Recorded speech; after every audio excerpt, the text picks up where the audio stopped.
Isso aí, queridos. Você que trouxe sua Bíblia, abra ela comigo em 2 Coríntios, capítulo 4. Segunda carta do apóstolo Paulo à igreja de Corinto, capítulo de número 4. Nós vamos ler todo esse capítulo e depois vamos meditar um pouquinho naquilo que Deus, Ele quer falar esta noite. Quantos vieram para ouvir a voz de Deus? Ele vai falar aos nossos corações por meio da palavra, por meio de uma dança, por meio de um louvor. Olha para alguém e diga assim: fique atento. Queridos, nós desde o primeiro momento, ouça isso, desde o primeiro momento que você pisa o pé nesse lugar, você precisa ficar atento. Amém? Porque Deus, Ele está se movendo. Deus, Ele está trabalhando. E às vezes nós podemos estar desapercebidos e perdemos instruções preciosas de Deus. Instruções que mudarão a nossa vida, mudarão a nossa história. Respostas de orações que você está colocando diante de Deus há algum tempo e não está tendo. Quando você menos percebe, Deus, Ele pode estar usando uma criança. Deus pode estar usando um hino. Ele pode estar usando o irmão da abertura do culto para falar com você. Então, não fique desatento. Amém? Sempre venha e abra o seu coração e antes de sair de casa, você já tem que ter um exercício dizendo assim: Pai, mais uma vez eu vou para a tua casa, com expectativa, fala comigo, usa a maneira que o Senhor assim desejar, mas fala comigo. Eu quero ter um encontro contigo esta noite. Eu quero me encontrar com a tua presença, me encontrar com a tua glória. Eu quero sair de lá abençoado até o tutano. Amém? Vamos ler juntos? 2 Coríntios, capítulo 4. A gente vai ler todo esse capítulo, tá? Eu tentei tirar uma parte e ler só um versículo, mas não. Eu não vou pregar todo ele, mas eu quero ler completo, porque é muito tremendo e eu quero que você entenda. Amém? 2 Coríntios, capítulo 4, vamos ler. Portanto, visto que temos este ministério pela misericórdia que nos foi dada, não desanimamos. Diga comigo, não desanimamos. Antes, renunciamos aos procedimentos secretos e vergonhosos, não usamos engano, nem torcemos a palavra de Deus. Ao contrário, mediante a clara exposição da verdade, recomendamo-nos a consciência de todos diante de Deus. Mas se o nosso evangelho está encoberto, para os que estão perecendo é que está encoberto. O Deus desta era cegou o entendimento dos descrentes, para que não vejam a luz do evangelho da glória de Cristo, que é a imagem de Deus. Mas não pregamos a nós mesmos, mas a Cristo Jesus, o Senhor, e a nós, como escravos de vocês, por causa de Jesus. Pois Deus, que disse, das trevas resplandeça a luz, Ele mesmo brilhou em nossos corações para a iluminação do conhecimento da glória de Deus na face de Cristo. Mas temos esse tesouro em vaso de barro, para mostrar que o poder que a tudo excede provém de Deus e não de nós. De todos os lados somos pressionados, mas não desanimados. Ficamos perplexos, mas não desesperados. Somos perseguidos, mas não abandonados. Abatidos, mas não destruídos. Trazemos sempre em nosso corpo o morrer de Jesus, para que a vida de Jesus também seja revelada em nosso corpo. Pois nós que estamos vivos, somos sempre entregues à morte por amor de Jesus, para que a vida também se manifeste em nosso corpo mortal. De modo que em nós a tua morte, mas em vocês a vida. está escrito: cri, por isso falei. Com esse mesmo espírito de fé, nós também cremos e por isso falamos, porque sabemos que aquele que ressuscitou o Senhor Jesus dentre os mortos, também nos ressuscitará com Jesus e nos apresentará com vocês. Tudo isso é para o bem de vocês, para que a graça que está alcançando um número cada vez maior de pessoas, faça que transbordem as ações de graças para a glória de Deus. Por isso, não desanimamos. Diga mais uma vez, não desanimamos. Embora exteriormente estejamos a desgastar-nos, interiormente estamos sendo renovados dia após dia, pois os nossos sofrimentos leves e momentâneos estão produzindo para nós uma glória eterna que pesa mais do que todos eles. Assim, fixamos os olhos não naquilo que se vê, mas no que não se vê, pois o que se vê é transitório, mas o que não se vê é eterno. Fecha a Bíblia, fecha os olhos e vamos fazer uma breve oração. Pai, aqui estamos. Hoje é domingo, primeiro dia da semana, e aqui está os teus filhos, consagrando, Pai, a semana, dedicando esse tempo ao Senhor, para buscar tua face, ouvir tua voz, receber a instrução, receber direção, força, ânimo e vigor. Que o teu Santo Espírito se mova aqui, sem limites. Uau! E que todo entendimento, toda barreira, tudo que foi gerado na mente, em corações de filhos e filhas, que possa ter entristecido o teu coração. Lava e perdoa neste momento. Que todos nós que aqui estamos e os que nos assistem e aqueles que estão em casa, Pai, possam ser agora perdoados e lavados pelo sangue de Jesus. Que os teus anjos estejam cercando esta igreja, do lado de fora, mas também do lado de dentro, no pavilhão principal e na parte de baixo. Visita as nossas crianças na escolinha, que todos os ambientes a tua glória se mova e o teu reino se manifeste. Fica comigo, Espírito Santo, não me deixe errar. Mais uma vez me coloco nas tuas mãos e eu te peço a tua ajuda e o teu auxílio. Fala por meio da minha vida, eu te darei a honra, a glória e todo louvor. E se você crê, diga amém. Amém. Tema da mensagem: espírito de desistência. Diga comigo, espírito de desistência. Amém? Nesse capítulo 4, que nós acabamos de ler, o apóstolo Paulo, ele está comunicando a sua fidelidade para com o chamado que ele recebeu de Jesus. O próprio Jesus Cristo aparece para Paulo, ainda antes de convertido, ainda um perseguidor da igreja. O próprio Senhor Jesus aparece para ele e o comissiona para ser um pregador do Evangelho.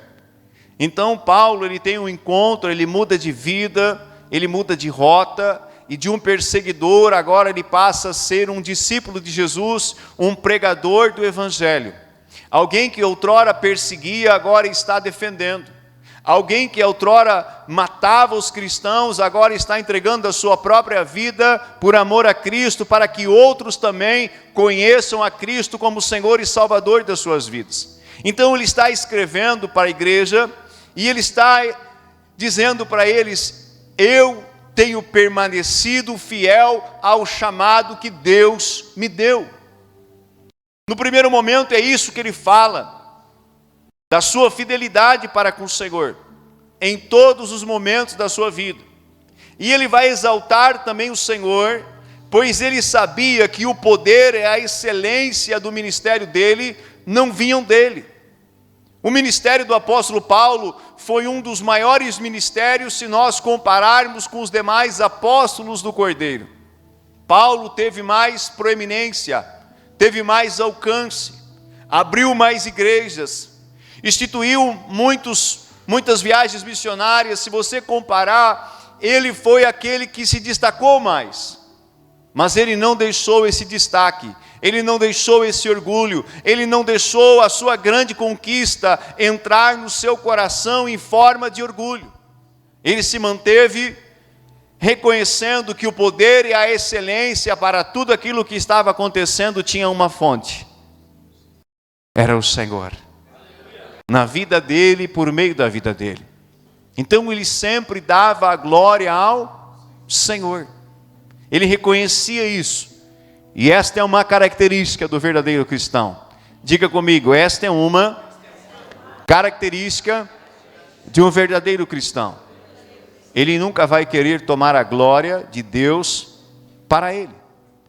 Por tudo aquilo que Deus vier a fazer por meio da sua vida, seja grande ou seja pequeno, Ele sempre vai dar a glória àquele que merece a glória.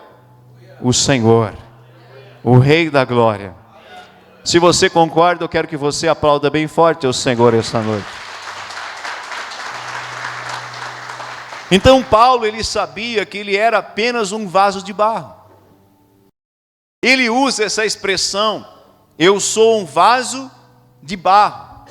Mas o poder e a excelência que está dentro desse vaso de barro, que está produzindo todas essas coisas, foi colocado nada mais, nada menos do que com permissão, e o próprio Deus colocou esse poder, esse tesouro, como Ele chama, dentro daquele vaso de barro.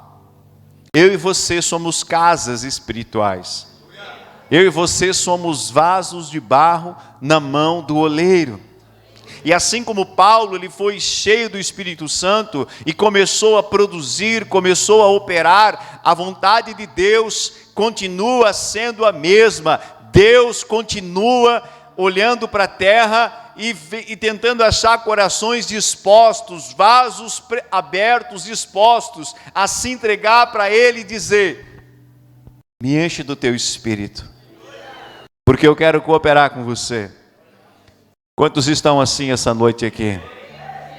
Como o apóstolo Paulo, como Isaías, dizendo: eis-me aqui, me enche do teu Espírito e me usa segundo o teu propósito aqui nessa terra. Amém? Então Paulo, ele era um homem idôneo, um homem sério, um homem que se preocupava com a imagem dele. Amém? Porque ele era um representante de quem? De Cristo. Todos sabiam que Paulo era seguidor de Jesus. Então ele se preocupava com a sua imagem, com a imagem que ele estava passando, para não ser pedra de tropeço para as pessoas que estavam olhando ele, e para ele também não cair em descrédito, por estar pregando para alguém e estar fazendo algo totalmente contrário àquilo que ele estava pregando e ensinando. Amém? Então Paulo era idôneo e preocupado com essa situação. Quando você estuda um pouquinho, não precisa ser um curso avançado, não. Quando você começa a ler o livro de Atos e as cartas que Paulo escreve, você vai ver um pouquinho da história desse homem e o que ele passou. Foram coisas terríveis, naufrágios, pedradas, açoites, prisões, noites e dias sem comer, sem dormir, por amor ao Senhor. Então Paulo, ele passa por muitos momentos difíceis, quase ao ponto de perder a vida várias vezes, durante o seu chamado e a sua caminhada. Amém? Paulo, ele passou por momentos difíceis.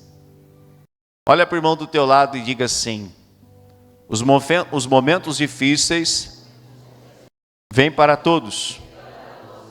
Amém? Para todos nós. Nós não somos diferentes desse homem. Só estamos numa geração diferente. Estamos num ano diferente. Mas os desafios que ele enfrentou, nós enfrentamos, e talvez outros piores. Talvez nós não estamos enfrentando as pedradas, os açoites, mas estamos enfrentando outros problemas que ele não passou. Então, o dia difícil, o dia mau, as situações complicadas, não escolhe cor, não escolhe raça, não escolhe credo, não escolhe religião, não escolhe rico ou pobre. O problema vem para todo mundo. Sim ou não? Paulo, ele tinha tudo para desistir. Tudo para jogar a toalha. Tudo para dizer: Senhor, não dá mais. Não quero mais. Está muito difícil, Senhor. A pressão está grande. A perseguição é grande. O Senhor sabe da minha vida, sabe da minha conduta, sabe do meu caráter, sabe do meu coração, mas parece que quanto mais eu quero fazer algo para o Senhor, mais se levanta a oposição. Então ele tinha tudo para desistir e ir embora. E abandonar o Senhor, abandonar o caminho, abandonar aquilo que ele estava fazendo e talvez voltar para a sua vida antes de conhecer a Cristo, servindo sim ao Senhor, mas desistir de um chamado que o próprio Senhor fizera para ele. Amém? Porém, Paulo, ele completa a sua missão. Como ele mesmo declarou, Paulo não desistiu. Diga comigo, Paulo não desistiu. Ele não desistiu. Ele completou a sua missão. E é tão tremendo que ele vai escrever em 2 Timóteo, capítulo 4, versículos 7 e 8, ele diz assim: combati o bom combate, completei a carreira da fé, já agora a coroa da justiça me está guardada, a qual o Senhor, reto juiz, me dará naquele dia, e não somente a mim, ouça isso, mas também a todos quantos amam a sua vinda. Quem mais vai receber a coroa da vida aqui? Então tem que combater o bom combate. Não pode desistir no meio do caminho. Não pode abandonar a fé no meio do caminho. Não pode vacilar. A vida com Cristo não são apenas alguns dias, semanas, meses ou anos. A vida com Cristo é para sempre. Parece nome de filme, não é?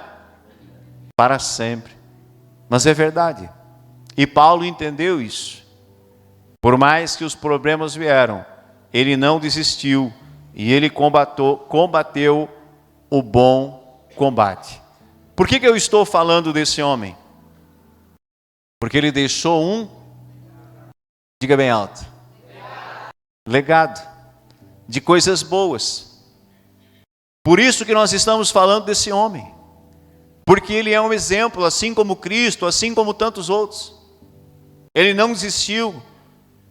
Ele prevaleceu, ele permaneceu fiel, permaneceu diante da dificuldade, acreditando. Permaneceu confiando no Senhor, então ele nos deixa um legado a ser seguido, coisas boas e exemplos bons a ser seguido. Eu amo a vida do Paulo, fazia tempo que eu não falava sobre ele no culto. Eu amo falar de vários personagens, mas esse homem, o apóstolo Paulo, ele é um exemplo. Ele foi um grande homem de Deus e continua sendo um grande homem de Deus. Aonde estão aqui nessa geração os grandes homens e mulheres de Deus? Se Paulo marcou a sua geração, por que nós não podemos marcá-la? E cadê o amém? Deixa eu combinar contigo. Essa é a hora que você diz amém. Tá? Tá combinado? Se Paulo marcou a sua geração, por que nós não podemos marcar também a nossa geração? Isso. Aleluia. Ele marcou. Mas a questão hoje redobre a atenção agora.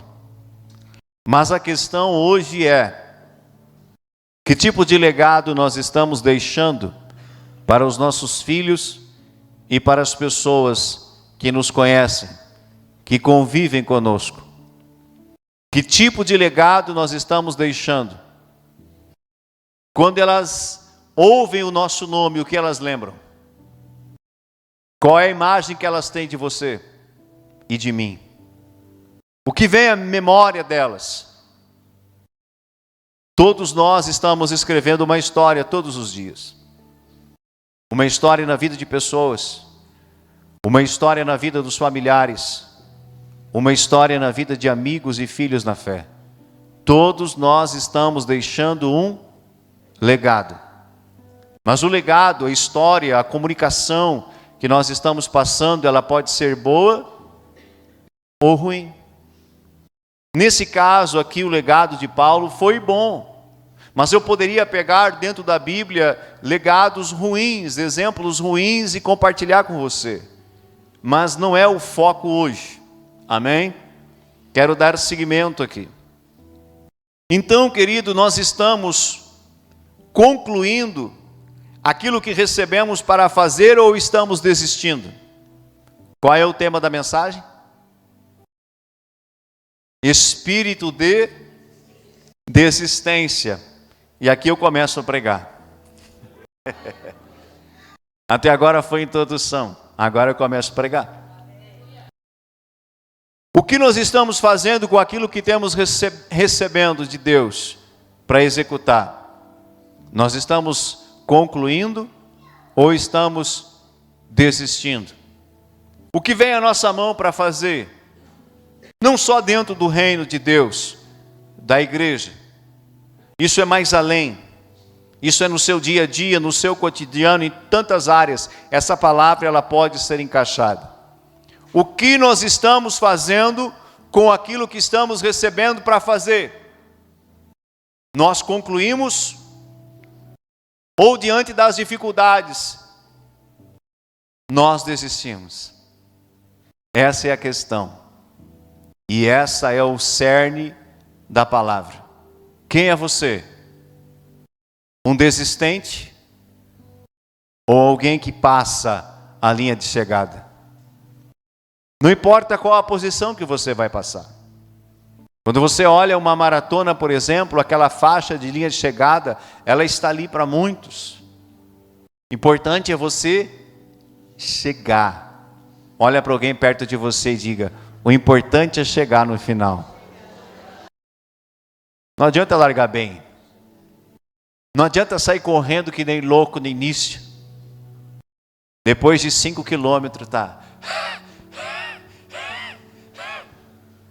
Não adianta. Corra devagar, mas chegue até o final. Vá devagar, mas vá até o final. Amém? Os que ficam na beira do caminho não são lembrados. Só é lembrado aquele que chega no final. Quem quer ser lembrado aqui? Eu quero ser lembrado como aquele que não desistiu, como aquele que avançou, como aquele que concluiu aquilo que Deus está me dando para fazer. Aleluias. Motivos para desistir eu teria e muitos. Assim como você já teve e tem todos os dias motivo para desistir de tantas coisas. Mas eu vou deixar o espírito da desistência e falar mais forte ao meu coração? Ou eu vou fazer como Paulo? Não, Senhor, eu vou completar e concluir a minha missão com o Senhor. Quantos de nós já iniciamos um projeto ou propósitos e paramos no meio do caminho? Reflita aí, enquanto eu bebo água. Quantos projetos você já iniciou, mas no meio do caminho você deixou a desistência entrar no seu pensamento, no seu coração, e você não concluiu um sonho, um projeto que você tinha? Ai, ai, ai, glória a Deus.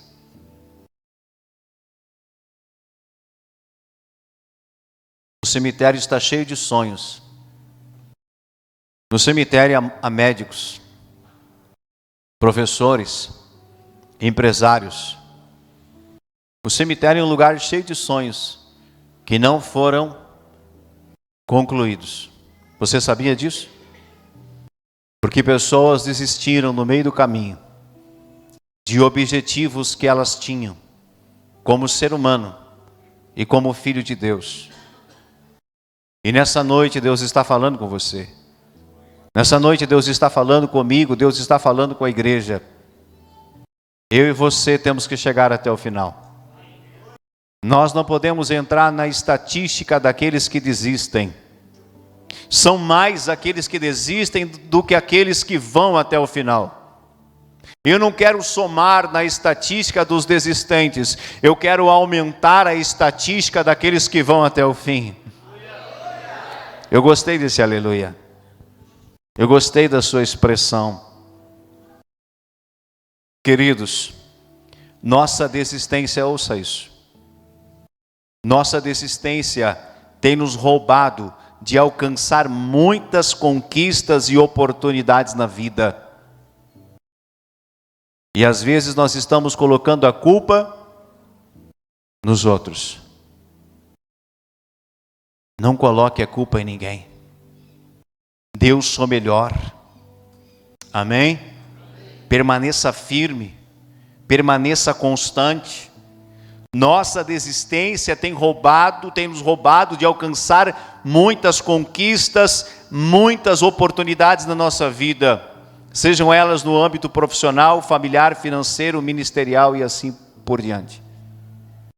Quantas pessoas já poderiam estar ocupando posições elevadas, mas não estão, porque desistiram no meio do caminho. Não estou falando só de ministério, não, queridos.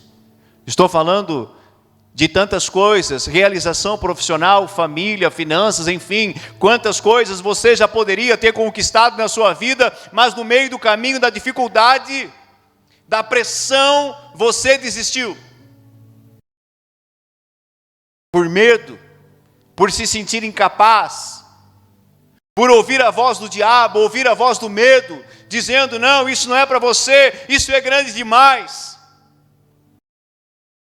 Quem você é? Quem é o teu pai? Quem você é? Quem é o teu pai? Eu sei quem eu sou. Eu sou um filho de Deus. Eu tenho um pai que me fortalece, um pai que me motiva, um pai que tem sonhos grandes para mim. Mas o inimigo sempre vai querer abortar o que Deus tem para nós. E ele vai lançar o desânimo, ele vai lançar um espírito de desistência no seu coração, na sua mente, para que você não rompa, não avance, não conquiste. Aleluias. E seja uma pessoa infeliz. Seja uma pessoa frustrada. Seja uma pessoa que fique aprisionado no passado. Se eu tivesse terminado. Se eu tivesse concluído hoje. Hoje seria tão diferente. E ficam frustradas. E não conseguem mais sonhar, não conseguem mais avançar, porque elas estão aprisionadas num sonho que elas tiveram no passado, mas desistiram. Ei, você não vai desistir. Sacode alguém aí e diga assim, não desista. Sacode, meu irmão, senão eu vou descer daqui.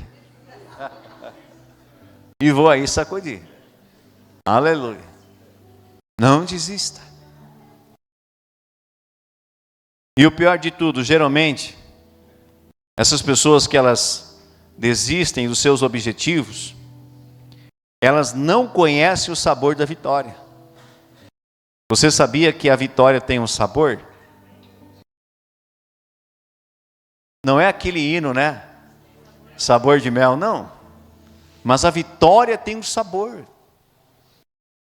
Quando você alcança o seu objetivo, o seu coração ele se enche de gozo. Esse é o sabor, há uma alegria transbordante dentro de você, porque você concluiu, você chegou. Aleluia! Como que se sente um estudante que estudou 4, 5 anos numa faculdade e chega o dia da formatura e da entrega do diploma? Como que ele se sente? Como? Eufórico. um gosto de vitória. Ele se lembra de tudo aquilo que ele passou, dos momentos de muitas vezes pensar em desistir. Ele lembra de tudo, mas quando ele chega naquela mesa, onde está o paraninfo, onde estão os professores, e ele recebe ali o diploma, ele viu que valeu a pena. E ele levanta para cima. Tem uns que levantam, pulo. Como é que vai ser o teu, Léo? Vai sacudir o braço. Amém? Há um gosto na vitória, há um sabor na vitória, assim como há um sabor amargo quando nós somos derrotados, quando nós desistimos. Não é tempo de você desistir. Esse amém. Não é tempo de você desistir. É tempo de você permanecer firme.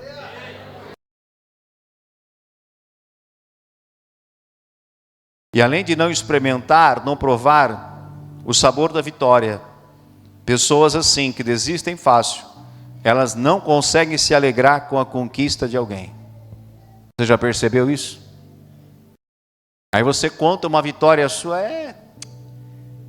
nem caso faz em você. É ou não é verdade? Sabe por quê? Porque ela queria estar no teu lugar, mas ela não pagou o preço que você pagou. Ela não foi corajosa o suficiente. Ela desistiu na primeira dificuldade. Aí ela olha para a sua vitória e ela fica pensando: ai, como eu queria isso na minha vida. Ai, como eu queria estar no lugar dele. Mas não teve coragem de permanecer e desistiu. Eu tenho uma pergunta para você, olha para mim. Até quando você vai viver dessa forma? Desistindo. Até quando você vai viver assim? Desistindo dos teus projetos, desistindo do que Deus já te falou, do que Deus já te mostrou, daquilo que Deus já te deu direção para te fazer na tua vida, seja ministério, família, finanças. Deus já te deu uma direção. Todos os cultos, todos os dias, quando você lê a palavra, Deus está falando com você, Ele está te dando uma direção. Pastor, eu nunca ouvi a voz dele. Ei, você está ouvindo hoje mais uma vez. Mas o que você vai fazer? É tempo de se posicionar dentro de você mesmo, com você mesmo, de parar na frente do espelho e falar com aquele cara que você vai ver lá, com aquela mulher que você vai ver na frente do espelho. Quando eu paro na frente do espelho, quem é que eu olho? Euzinho aqui. O maior abortador de sonhos somos nós mesmos. Você sabia disso? Então quando chegar em casa hoje, tu vai parar na frente do espelho e vai dizer para a mulher ou para o marido ou para os filhos: não me interrompa, 15 minutos eu vou ficar aqui dentro. Eu quero ter uma conversa com essa pessoa que está aqui. Eles vão achar que você está, mas depois você explica. Senão eles vão ligar para a SAMU, vão ligar para alguém, e lá na sua casa você explica: não, eu estava conversando comigo mesmo. Eu precisei conversar comigo mesmo, você sabia? Muitas vezes eu já pensei em desistir de coisas, não só ministério, trabalho e tantas outras oportunidades. Mas quando eu comecei a conhecer o Senhor e a sua palavra, eu precisei conversar comigo mesmo e dizer assim: ei, é tempo de você parar de desistir. Senão você vai ficar apenas vendo os outros conquistar e você vai ficar no mesmo patamar sempre. Uau! E os anos estão passando, irmão. Vai desistindo dos sonhos para você ver. Quando veio você está com 60, 70, 80, 90... aleluia. Quem chegar a 90, Senhor, glória, aleluia, com saúde, ouve a nossa oração, Pai. E aí você vê os outros conquistando e você sempre no mesmo patamar. E querendo colocar a culpa nas pessoas, na família, em Deus, sendo que o maior culpado não querendo te colocar culpa e peso, mas o maior culpado é você mesmo. É você mesmo. Por isso você tem que sair daqui hoje com raiva de você mesmo. Ah, sim, é verdade. Com raiva, inquietação. E parar na frente do espelho. Chilepe. E dizer, chega de abortar o que Deus tem para mim. Para! Acabou. A partir de hoje você não vai mais desistir. Você vai completar o que vier para a sua mão. Para fazer. Eu gostei dessas mãos levantadas. Eu gostei de 2 mãos levantadas lá no fim. No fundo da igreja. Porque estão entendendo. Diga, eu estou entendendo. A conquista de objetivos requer esforços. Ai, glória a Deus. A conquista de objetivos vai requerer de você esforços. Para se formar, eu me formo de qualquer jeito? Só um exemplo aqui. Para me formar em odontologia, como o Léo está se formando.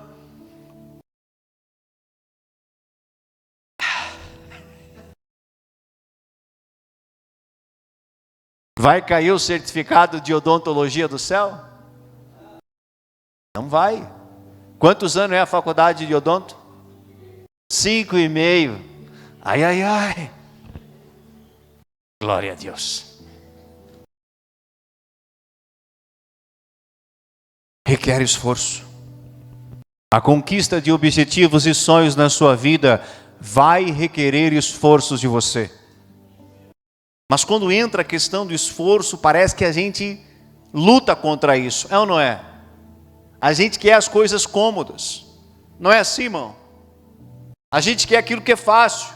A gente quer aquilo que é cômodo. A gente não gosta de desafios. Nós, humanamente falando, nós não gostamos de ser desafiados. Há uma inquietude dentro de nós quando algo novo é lançado, um desafio é lançado para nós, geralmente nós não queremos ser desafiados. Nós queremos ficar acomodados.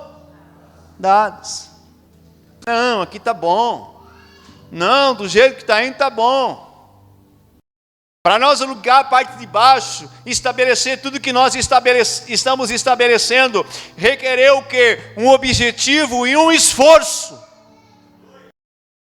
Mais de 30 dias, uma equipe está trabalhando, se esforçando para que o objetivo fosse alcançado. Eu poderia ficar quieto, vamos dizer assim. Não, vamos seguir do jeito que está. Vamos apertando um pouquinho mais as crianças na escolinha lá. Não, o templo ainda está bom, não. Ei, querido, se eu quero viver algo novo, se eu quero viver algo grande, eu preciso ter um foco, um objetivo e um esforço.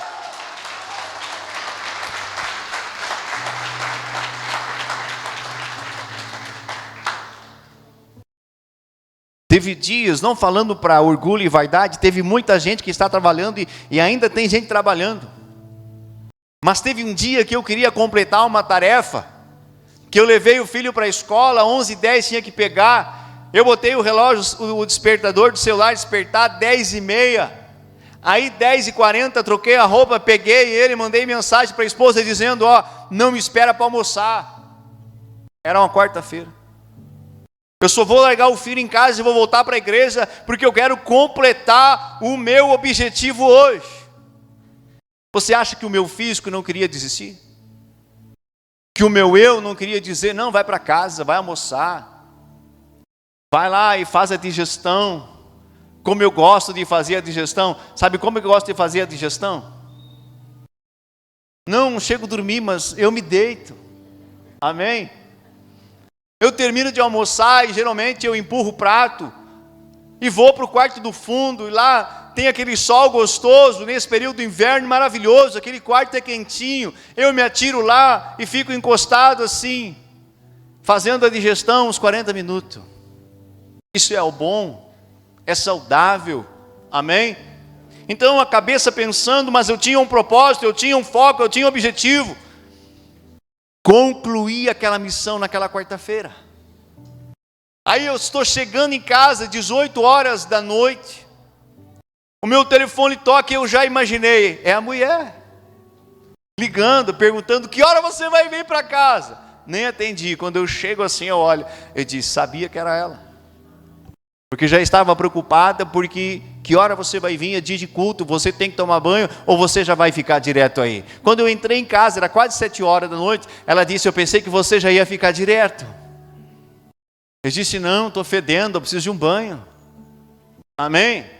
Trabalhar, suar, o corpo ele fica cheirosinho, começa... Aham, eu acho que não é só comigo que o desodorante vence, né? Quem mais aí vence o desodorante de vez em quando? Aleluia. Fui para casa, tomei meu banho, voltei e vim para cá. Mas eu pude me alegrar de ver naquele dia aquela obra, aquela missão, aquele propósito ser concluído. Requereu um esforço. Queridos, após a morte de um grande líder de Israel, Moisés, diga Moisés.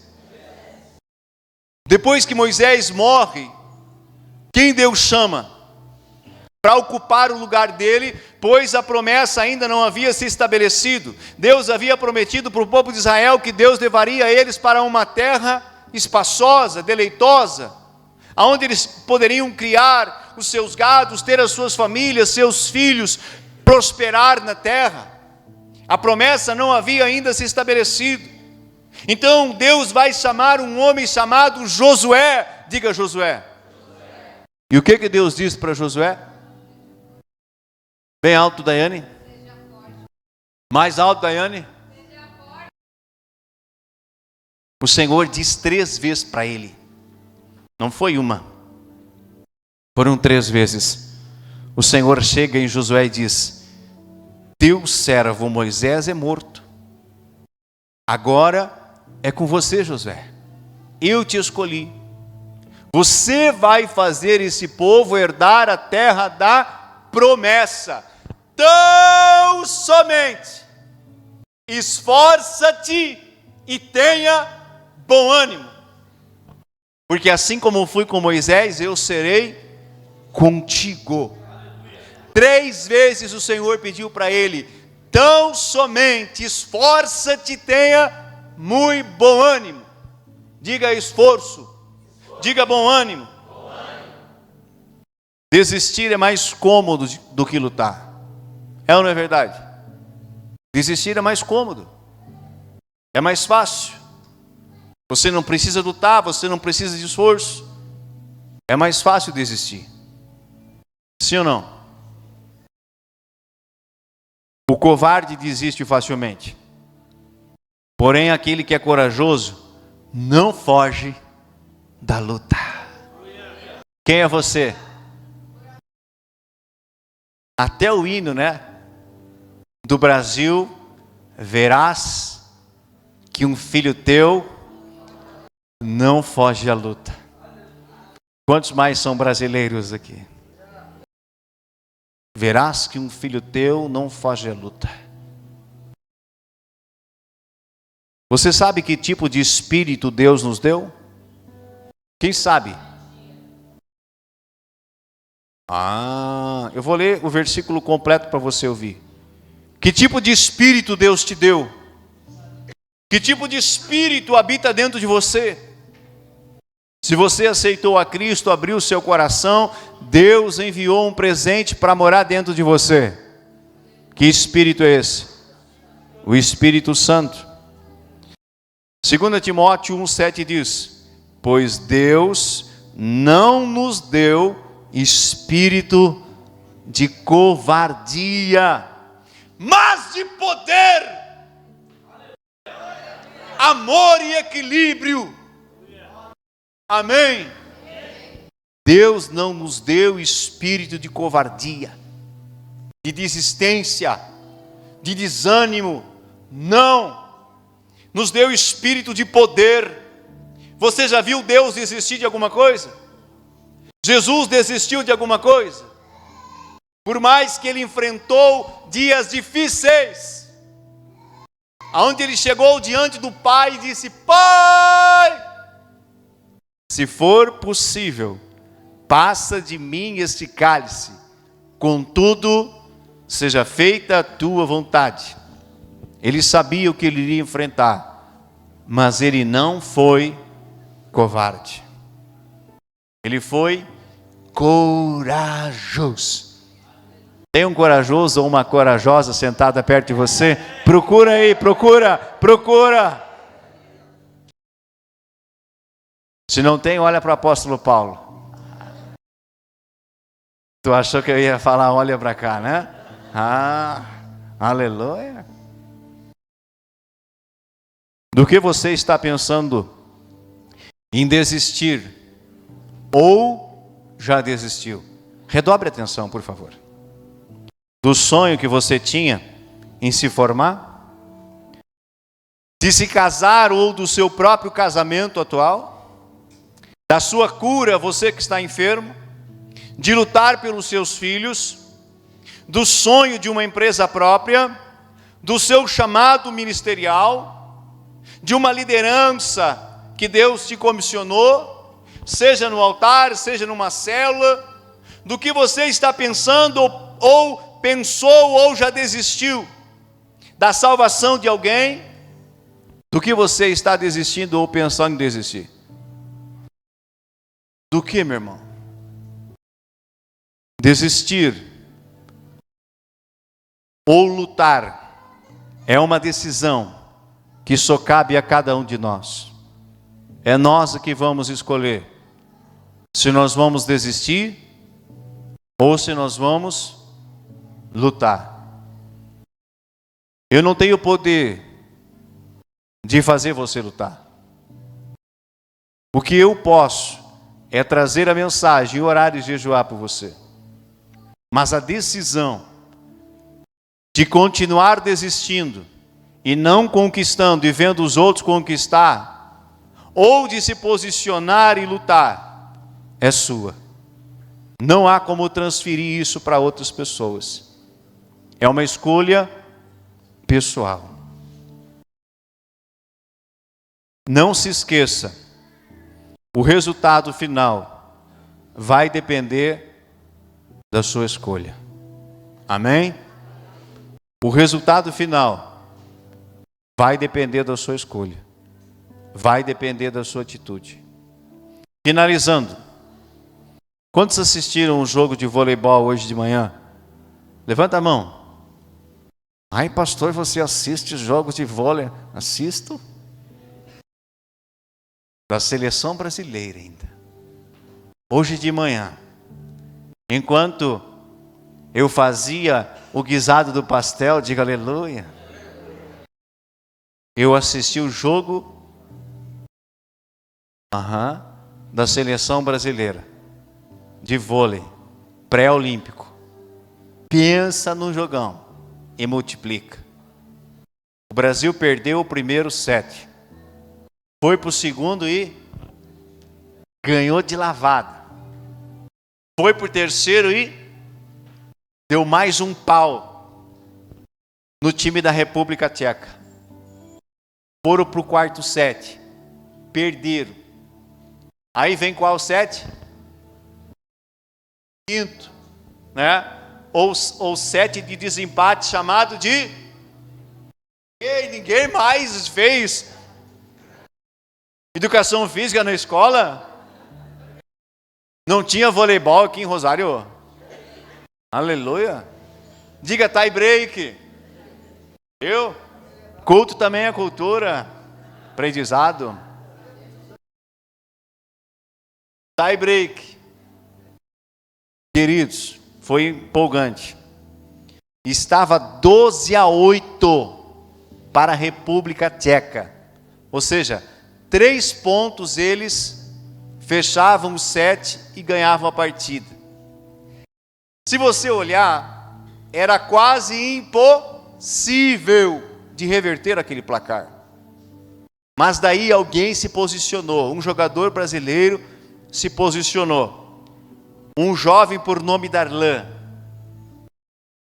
e ele foi para o saque, e ele tinha 2 opções: ou eu me acovardo e dou um saquezinho tático, fraquinho, para não errar, ou eu sou corajoso e sento o braço. Me pergunta o que ele fez, já que você não olhou. Sentou o braço. E o Brasil fez um ponto.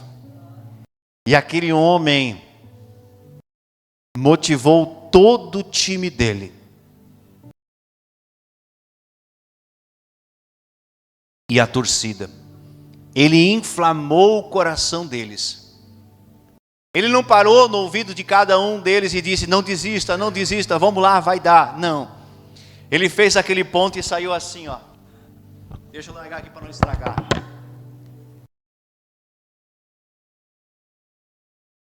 Vamos que vai dar! Vamos, não desista!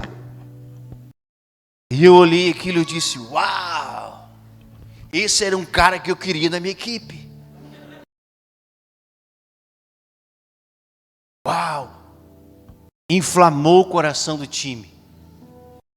Foram para o outro ponto. Quem é que fez ponto? Brasil de novo. 12-10. Aí eu já meio que abandonei o guisado. Mentira. Mal fiquei ali, irmão. E foram para o outro saque. Ponto do Brasil de novo. 12-11. Começou a incendiar. E a torcida veio junto. E a equipe já mudou o sorriso. 12-12. E eu disse: tá. Não queimou o guisado. Eu disse: tá, agora já era. É nossa essa vitória. E de fato, querido, o Brasil ganhou. Estava 14-14. E o Brasil conseguiu passar e fazer o ponto final, e foi aquela vibração. E eu disse: meu Deus, eles tinham tudo para entrar na rota da desistência. O espírito deles poderia estar abatido. Poxa, vamos entregar o jogo. 12-8. Gente, vamos jogar por jogar, porque não vai dar para vencer. Não. Dentro do coração deles havia uma expectativa de vitória. Teve um esforço, teve uma dedicação, teve uma bola, queridos, que um deles salvou, que eu olhei assim e disse: uau! Teve um esforço, mas aquele esforço teve uma recompensa. Quem é que saiu na foto final?